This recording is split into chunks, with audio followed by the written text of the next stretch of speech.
इसमें 14,500 श्लोक है। जो मनुष्य ईर्ष्या रहित, द्वेष रहित हो, पौष मास की पूर्णिमा तिथि को उसका गुण से पूर्ण घड़े सहित दान करता है, वो अग्निष्ठोम नामक यज्ञ के फल का प्राप्त उसे हो जाता है। स्थित में रथंतर कल्प के वृत्तांत का आश्रय लेकर सावर्णी मनु ने नारद जी के प्रति भगवान श्री कृष्ण के श्रेष्ठ महात्मा का जिस पुराण में वर्णन किया है तथा जिसमें ब्रह्म वाराह का वृत्तांत बारंबार वर्णित हुआ है, उसे 10वां ब्रह्मवर्त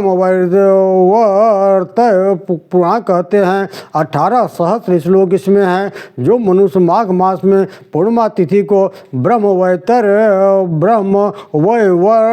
पुराण का दान करता है, वह ब्रह्मलोक में सत्कृत हो जाता है, जिसमें कल्पांत के समय अग्नि का आश्रय लेकर देवाधिदेव माहेश्वर ने आंगीलिंग के माध्यम से रहते हुए धर्म, अर्थ, काम और मोक्ष चारों की प्राप्ति के लिए उपदेश दिया है। उस पुराण को स्वयं ब्रह्मांड ने एक आदर्श लैंगलिंग पुराण नाम से अभिहित किया है। उसमें 11,000 श्लोक है। जो मानव फाल्गुन मास की पूर्णिमा तिथि को तिल धेनु सहित लिंग पुराण का दान करता है, वह शिव जी की साम्यता को प्राप्त कर लेता है। मुनिवरों, जिसमें मानव कल्प के प्रसंगवश पुनः महावराह के महात्मा का आश्रय लेकर भगवान विष्णु ने पृथ्वी के प्रति उपदेश दिया है, उसे भूतल पर 12वां वाराह पुराण कहते हैं। इसमें पुराण की श्लोक संख्या 24,000 बतलाई जाती है। जो मनुष्य गरुड़ की सोने की मूर्ति बनवाकर उस मूर्त तथा तिल धेनु सहित इस पुराण का चैत्र मास की पूर्णिमा तिथि को दान करता है, वह वाराह भगवान की कृपा से विष्णु पद को प्राप्त कर लेता है, जिसमें कल्पांत के समय स्वामी कार्तिक ने महेश्वर धर्मों का आश्रय लेकर शिव जी के सुशोभन चरित्र से युक्त वृत्तांत का वर्णन किया है। उस त्रयोदश पुराण का नाम स्कंद पुराण है।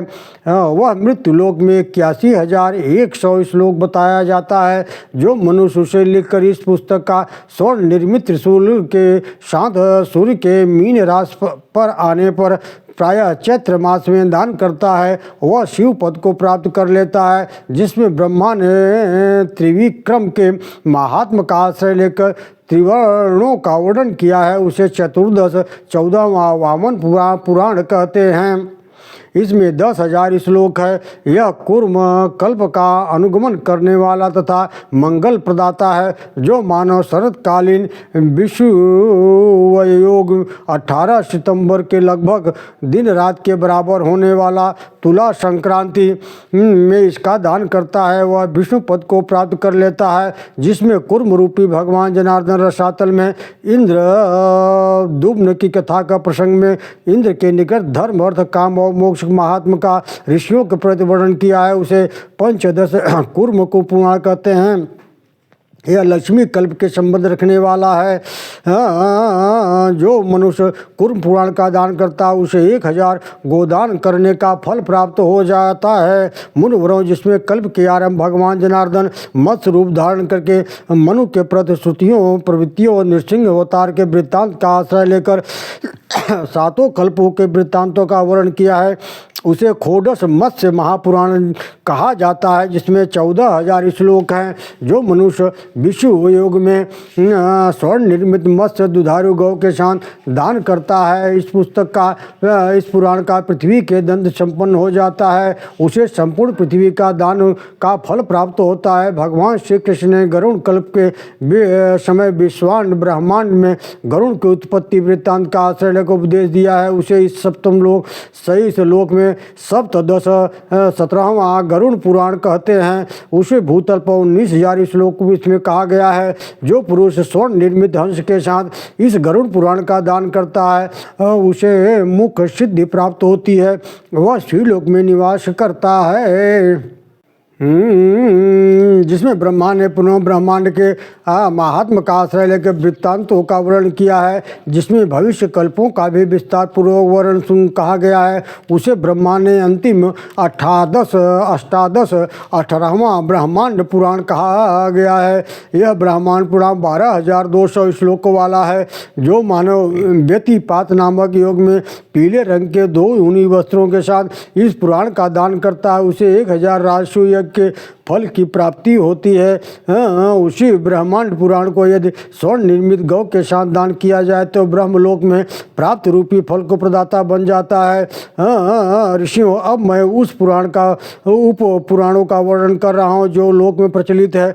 पद्म पुराण में जहाँ नृसिंहावतार वृत्तांत का वर्णन किया गया है, उसे नृसिंह पुराण कहते हैं। उसमें 18,000 श्लोक है।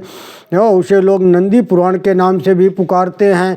मुनिवरों, जहाँ भविष्य की चर्चा का शाम प्रसंग आता है, कथानक का वर्णन किया गया है, उसमें लोग शाम्ब पुराण कहते हैं। इस प्रकार सूर्य महिमा के प्रसंग में होने से उसे आदित्य पुराण भी कहा जाता है। दिव्यजनों, उपर्युक्त 18 पुराणों से पृथक जो पुराण बतलाए गए हैं, उन्हीं से निकला हुआ यह समझना चाहिए। पुराणों में बतलाए गए सर्गादि आदि 5 अंग आख्यान भी कहे गए हैं। उसे सर्ग ब्रह्मा द्वारा की गई सृष्टि रचना, प्रतिसर्ग ब्रह्मा के मानस पुत्रों द्वारा की गई सृष्टि रचना, वंश, सूर्य, चंद्र, अग्नि आदि मनवंतर, स्वयंभू मनुओं का कार्यकाल, वंशानुचरित पूर्वोक्त वंशों में उत्पन्न हुए नरेशों राजाओं का जीवन चरित्र है। ये 5 पुराणों के लक्षण बतलाए गए हैं। इन 5 लक्षणों वाले सभी पुराणों में सृष्टि संहार करने वाले ब्रह्मा, विष्णु, सूर्य, रुद्र तथा भुवन के महात्मा का वर्णन किया गया है। धर्म, अर्थ, काम और मोक्ष की भी इसमें विस्तृत विवेचना की गई है। इसके विरुद्ध आचरण करने से जो फल प्राप्त होता है उसका भी निरूपण इस पुराणों में किया गया है। सत्वगुण प्रधान पुराणों में भगवान विष्णु के महात्म की तथा रजोगुण प्रधान पुराणों में ब्रह्मा की प्रधानता कही गई है। उसी प्रकार तमोगुण प्रधान पुराणों में अग्नि और शिव जी की महात्म का विषय के रूप में वर्णन किया गया है। संकीर्ण पुराणों में उप पुराणों में सरस्वती और पितरों का वृत्तांत कहा गया है।